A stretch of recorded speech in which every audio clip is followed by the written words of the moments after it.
Friends, SRH food சேனலின் அன்பான வணக்கம். ஃப்ரெண்ட்ஸ், இங்கே பாருங்கள், கத்திரிக்காய் சட்னி தான் ரெடி பண்ணியிருக்கேன். ரொம்பவே நல்லாயிருக்கும் ஃப்ரெண்ட்ஸ். வாங்க ஃப்ரெண்ட்ஸ், வீடியோக்குள்ளே போகலாம். ஃப்ரெண்ட்ஸ், இங்கே பாருங்கள், கத்திரிக்காய் சட்னி தாளிக்க வேண்டாம், தாளிக்காமலே சூப்பராக இருக்கும், நல்லாயிருக்கும்.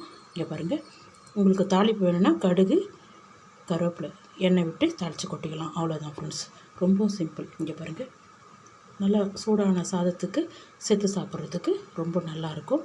இங்கே பாருங்கள், சீக்கிரமாக நம்ம ரெடி பண்ணிடலாம்.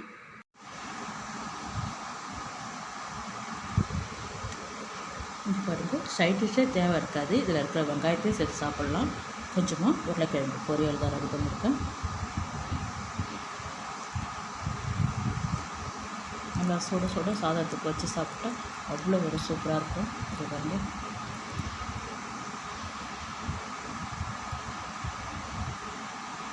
தோசை இட்லிக்கு சாப்பிட்லாம், ரொம்ப நல்லாயிருக்கும். ஒரே மாதிரி குழம்பு சாதம் சாப்பிடாமல் இந்த மாதிரி சட்னி ரெடி பண்ணி சாப்பிட்டு பாருங்கள், ரொம்பவே நல்லாயிருக்கும் ஃப்ரெண்ட்ஸ். இங்கே பாருங்கள், கத்திரிக்காய் தான் எடுத்துருக்கேன்.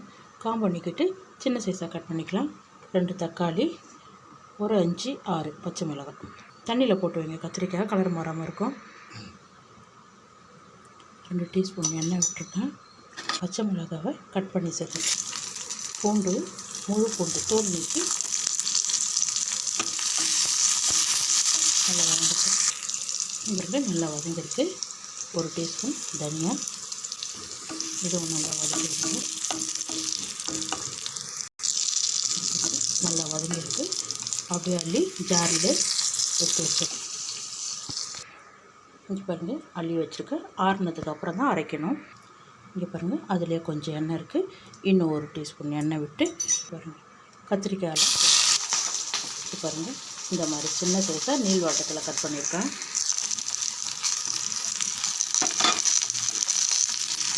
நல்லா வதங்கிட்டேன்.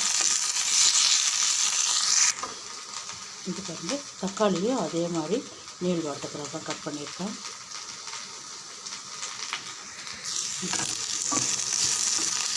கத்திரிக்காய் பாதி அளவுக்கு நல்லா வெந்திருக்கு. இந்த டைமில் தக்காளியும் இது கூடவே சேர்த்து வதக்கிடலாம்.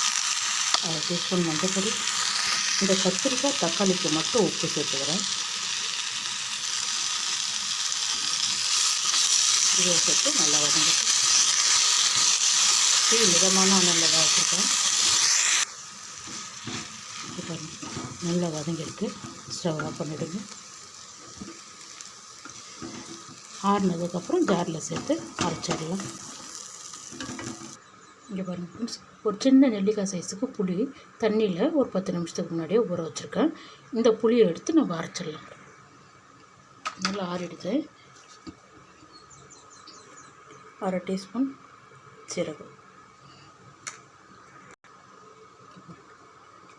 புளி, இதில் இருக்கிற தண்ணி தான் சேர்த்து அரைச்சிக்கணும், தண்ணி விடக்கூடாது. இதை ஃபஸ்ட்டு அரைச்சிடலாம்.